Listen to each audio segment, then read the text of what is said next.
Hi hello welcome to Haripriya's media. ఏపీలో సార్వత్రిక ఎన్నికలకు గడువు సమీపిస్తున్న తరుణంలో ఈ నెల 27 నుంచి సీఎం జగన్ జిల్లాలో పర్యటించనున్నారు.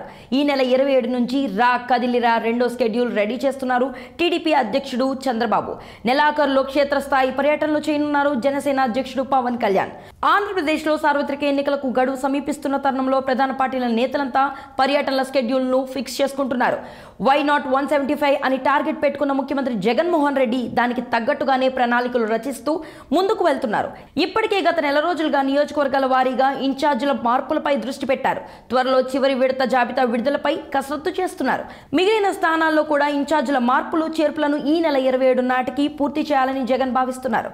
మొత్తం అభ్యర్థుల ఎంపిక తర్వాత ప్రజల్లోనికి వెళ్లనున్నారు సీఎం జగన్. ఇప్పటి వరకు సంక్షేమ అభివృద్ధిపై దృష్టి పెట్టిన ముఖ్యమంత్రి ఈ నెల 27 నుంచి రాజకీయ సభలు పెట్టేలా ప్రణాళికలు రూపొందించారు. ఈ నెల 27లోగా అభ్యర్థుల ఎంపిక పూర్తి చేసి ప్రజాక్షేత్రంలోనికి వెళ్లనున్నారు వైసీపీ అధినేత జగన్. ఈ నెల 27న ఉత్తరాంధ్రలోని భీమిలిలో మొదటి బహిరంగ సభలో పాల్గొంటారు జగన్.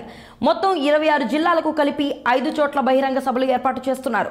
ఫిబ్రవరి 10వ తేదీలోగా అన్ని సభలను పూర్తి చేసేలా షెడ్యూల్ రూపొందించారు. ఎన్నికల ప్రక్రియలో పార్టీ కేడర్ కీలక పాత్ర పోషిస్తారు. అందుకే కేడర్తో సమావేశాలు ఏర్పాటు చేసి వారికి ఎన్నికలపై దిశానిర్దేశం చేయనున్నారు సీఎం జగన్. పార్టీ అభ్యర్థుల మార్పు ఎందుకు చేయాల్సి వచ్చింది, ఎక్కడెక్కడ ఏ విధంగా ప్రజల్లోనికి వెళ్ళాలి, వచ్చే ఎన్నికల్లో గెలుపునకు ఏం చేయాలి, కేడర్ క్రియాశీలత వంటి అంశాలపై జగన్ దిశానిర్దేశం చేయనున్నారు. ఇలా చేయడం ద్వారా కొత్తగా నియమించిన ఇన్ఛార్జీలకు కేడర్ నుంచి మంచి సహకారం అందుతుందని భావిస్తున్నారు. ఈ నెల 27 నుంచి 3 రోజుల పాటు రా కదిలిరా రెండో షెడ్యూల్ ప్రారంభం కానుంది. 27, 28, 29న 6 నియోజకవర్గాల్లో సభలుంటాయి. 27న పీలేరు, ఉరవకొండ, 28న నెల్లూరు రూరల్, పత్తికొండ, 29న రాజమండ్రి రూరల్, పొన్నూరులో చంద్రబాబు సభలుంటాయి. అలాగే ఈ నెలాఖరు నుంచి జనసేన అధ్యక్షుడు పవన్ కళ్యాణ్ క్షేత్రస్థాయిలో పర్యటించనున్నారు. రోజుకి 3 సభల నిర్వహణకు ప్రణాళికలు సిద్ధం చేస్తున్నారు. మొత్తం 5 జోనర్లుగా విభజించుకొని ప్రచారం నిర్వహించాలని నిర్ణయించారు. Uttarandhra, Godavari, central Andhra, Rayalaseema zone 1, Rayalaseema zone 2గా విభజించారు.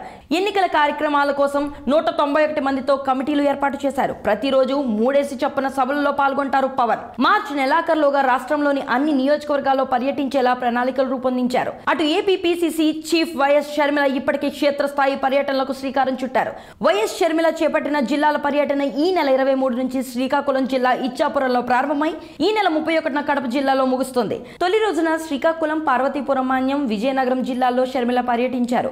బుధవారం విశాఖ, అల్లూరి సీతారామరాజు, అనకాపల్లి జిల్లాలో స్థానిక నేతలతో సంప్రదింపులు జరిపారు. గురువారం కాకినాడ, డాక్టర్ బిఆర్ అంబేద్కర్ కోనసీమ, పశ్చిమ గోదావరి జిల్లాలు, 26న తూర్పు గోదావరి, ఏలూరు, ఎన్టీఆర్ జిల్లాలు, 27న కృష్ణా, గుంటూరు, పల్నాడు జిల్లాలు, 28న బాపట్ల, ప్రకాశం, పొట్టి శ్రీరాములు నెల్లూరు జిల్లాలు, 29న తిరుపతి, చిత్తూరు, అన్నమయ్య జిల్లాలు, 30న శ్రీ సత్యసాయి అనంతపురం, కర్నూలు జిల్లాలు, 31వ తేదీన నంద్యాల, వైఎస్ఆర్ కడప జిల్లాల్లో షర్మిల పర్యటన కొనసాగుతుంది. ఈ పర్యటనలో జిల్లాల్లో పార్టీ నేతలు, కార్యకర్తలతో సమీక్ష నిర్వహిస్తున్నారు షర్మిల. ఆయా జిల్లాల్లో పార్టీ పరిస్థితి ఎలా ఉంది, పార్టీని బలోపేతం చేసేందుకు ఎలాంటి చర్యలు చేపట్టాలి అనే అంశాలపై చర్చిస్తున్నారు.